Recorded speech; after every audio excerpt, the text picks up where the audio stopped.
Well, welcome to our garden in Eastern Carolina in the early part of, I don't know if we can call it the fall, but it's mid-September. And it is the first really nice day. It's no humidity, the sun is out, it's about to set in a couple hours.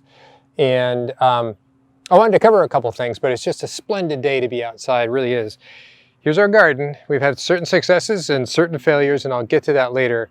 What I wanted to talk about today was, there's kind of a controversy within uric acid. Uric acid is this buzzword. It's obviously connected with gout, very much connected with the gout. And I wanted to simplify it so it didn't have to be all diagrammatic and molecular biochemistry and everything else. There are some basic things that cause it that you really need to know about it, because if you know what causes it, you can avoid these things. So let me start from the top. You need to know about what your uric acid levels are, and you can do that in a couple of ways. You can do that by simply going to a lab and getting a lab test called uric acid. Pretty straightforward. And if you want to do it that way, there's a link on the description of this video that I get nothing out of through Ultra Labs, which works with Quest, and you can find out what it costs and go to the one nearest you, and it's probably going to be 10 or 20 bucks, someplace in there. So that's one way you can do it. Another way you can do it by meters. And I think meters are good because you're doing it at home and you're doing it as frequently as you want to do it, but it's just like a glucometer like diabetics use for their blood sugar. And so you can do it once a day exactly at the same time. So you have day after day after day continuing, comparing to each other. And that's what labs are about. That's why you always go for a fasting lab for the most part, for most labs. So they're comparable labs.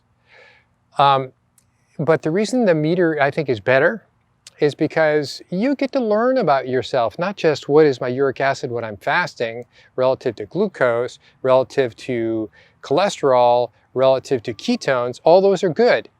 But what happens when you're fasting? Like we're in a 3-day fast right now, and we're documenting that for a future video. What about after a meal? You need to know how uric acid, the level is, changes in your life. You really do. Once you know this, it's usable information for the rest of your life. Okay, so that's the how. Now you take this thing, if you find that you have elevated, out of range, for a woman that's over 6 is the number, milligrams per deciliter, and a man that's 7. All right, so if you're above that, they call it hyperuricemia, elevated uric acid. That doesn't mean it's a problem, but it could be a problem. And if you're one that actually does have gout, that it really does have your big toe or your knee or your wrist or something else, then you need to take this a little more seriously. If nothing bothers you, then this is just sheer curiosity. Be curious about this, because in 5 or 10 or 15 years, it's going to be something you're going to come back to. But it's all right. So now you know the how, and now you have this thing, uric acid, that you're going to measure. And now, how did we get here? What's the problem with uric acid? Well, uric acid is obviously connected with gout, but when you go higher than the gout levels, which are the 6s and 7s and so on, where crystals start to form in your joints, you get into things that are what they call comorbidities, associating conditions like obesity, diabetes, dementia, Alzheimer's even back that way, cardiovascular disease, and then of course, cerebrovascular, which simply means blood vessels in your brain. Ends up being a big deal. And even you can go into osteoporosis, but it's not so black and white there. A little more complicated, so we can't sort of say, hey, it's directly associated with osteoporosis. Therefore, pay attention. Pay attention anyway. All right, so now we got that. And it comes down to, here's the controversy, here's the argument that I get on a lot of the comments that come in the videos is like, gout has been documented for, 5,000 years? Back in Egypt. All right, so what do we have back in Egypt that we still have here? Because it's still the same condition. We have alcohol, we have purines, which are basically concentrated meat products or flesh. It could be types of seafood. And I've done a number of videos on that, so I'm not going to go into what purines are, but they're the breakdown products of DNA and RNA and so on and so forth. A lot of proteins. Okay, so we had that 5,000 years ago. We have that now. Henry VIII had it. Leonardo da Vinci had it. Laurence Olivier had it. Thomas Jefferson had it. It goes, Benjamin Franklin, of course, had it. So what did they have? They had the alcohol, they had the purines because they could afford it. It was an affluent thing to have. But what else did they have? They probably had a lot of sugar, maybe. Sugar wasn't so much in vogue in Egypt, so that's iffy on that scenario. But the story now is, wait a minute, elevated uric acid is all about fructose. Fructose? Meaning eating fruit? Fructose isn't fruit, but it's not always about just eating fruit. Fructose is part of sugar. It's 50% of sugar. Fructose and glucose together make sucrose, and that's sugar. Wherever you get it, that's what sugar is. All right, so fructose has always been part of sugar. Sugar has certainly been part of gout, certainly back to Henry VIII and before that, Hippocrates, when sugar was fashionable and affordable and available. But what about people that don't have sugar? They really don't have much in the way of fruits. They're people like me. I'm not a fructose kind of guy, and that's not a story for me. But it is a story for most people, because when you look at labs, which we'll do in future videos, and I've done in past videos, when it gets to the point that you have diabetic or obesity, people have elevated glucose now. So elevated glucose, which means elevated insulin, what happens is that drives the glucose to be converted to fructose. So now you got an artificially, if you will, endogenously made fructose, and the liver has to deal with that. The liver has to break down the glucose. It was first a good thing, about, I think it was nearly 14 million years ago, right? We're all there, weren't we? But that's when we got the mutation that allowed us to eat more things. We started to be able to eat fruit back then. And so fructose wasn't a toxin. We could detox the fructose and turn it into glucose, which was the fuel for our body, still is the fuel for our body.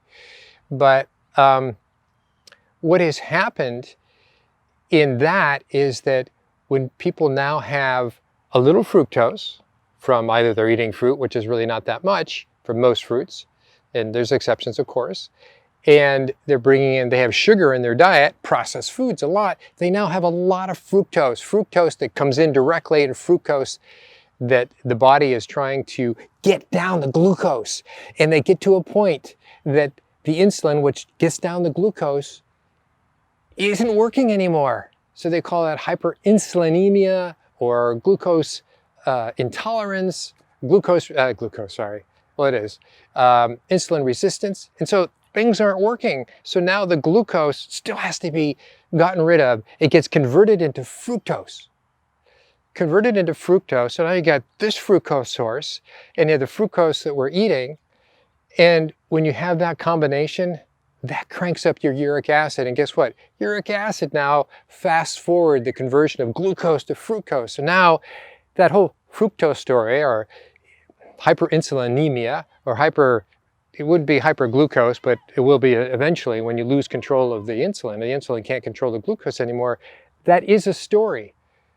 But there's a lot of people that I talk to that call them carnivores or ketovores. They're primarily meat, flesh-eating people, right?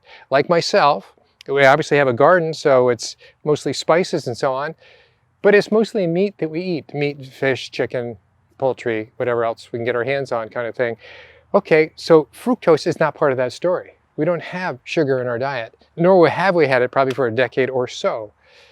So that had nothing to do with me and people like me, and I've actually had elevated uric acid. So why is that?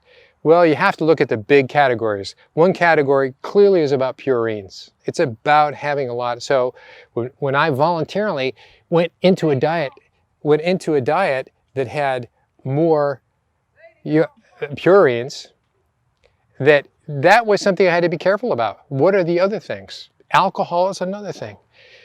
So my point of this sort of talk is that there's some big obvious things you need to address. Purines, fructose, if that's your particular kind of lifestyle.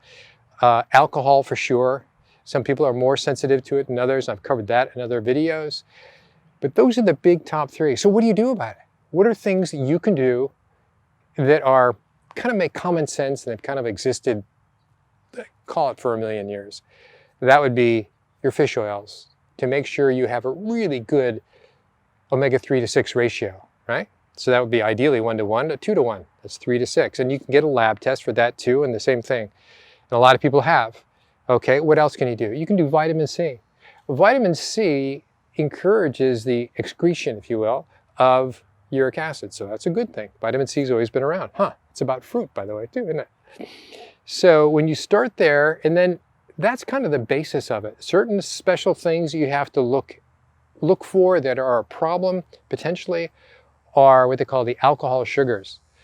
Alcohol sugars, sorbitol. There's actually a pathway in the body called the sorbitol pathway, or called the polyol pathway. Who cares? But the problem is, it's that pathway that takes glucose and sends it off to fructose. And guess what? There's certain parts of the body that can only do a couple steps and then stops. It stops at sorbitol, and sorbitol gets to be bigger and bigger and bigger. That happens in your lens, in your retina, happens in your kidney, it happens in your nerve cells, your Schwann cells. So that's a problem. That's why diabetics get nerve problems. They get diabetic retinopathy. They get diabetic nephritis. Those are the reasons. They're pushing that pathway too much. So to summarize, start with identify what your levels are. Get to know that. Look at the big things in your life. Don't get too esoteric. So is it the alcohol? Is it the purines? Is it the fructose and processed foods and the sucrose? Those are your top three. When you back down from there, things like xylitol, which is a sugar alcohol, and certainly sorbitol, sugar alcohol. Those are things you need. If your levels are high and if this is a problem, address those. If it's not, lucky you, it's not a problem. Other things, if you're a liver lover like me, I love it. I can have too much, that's vitamin A. Too much vitamin A clearly is going to crank up my uric acid. So I wanted to give you sort of a conversational list of what to do and not make it so complicated. Measure it, acknowledge what your lifestyle is in terms of diet, then address those things, and then measure again and let that take a couple months to change. Till next time. Hi, I just forgot to mention that, while you're listening to these different episodes, whether they're from a long time ago or something I'm doing currently each week, feel absolutely free to send me a question. Say, hey, while I was listening to you, this is what I thought. What are your takes on this? The reason I'm asking you to do that often opens up a whole avenue of thinking and thoughts, and even something I can explore for a future episode. So from a simple question to something more complicated, or explain your situation, I won't get back to you necessarily right away in a couple hours, but give it a couple days, maybe even a week or so. But I pretty much get back to everybody who has a legitimate question, and I give them a legitimate answer. And sometimes if I don't know or can't give them a very specific answer, I say, I will look into it and I'll make an episode of this. So feel free to communicate. I hope you enjoy what we're going over. This is meant to be you and me on a walk together. Kind of, I'm talking to you, but you can talk back to me should you want to. Till next time, okay? Take care. Bye-bye.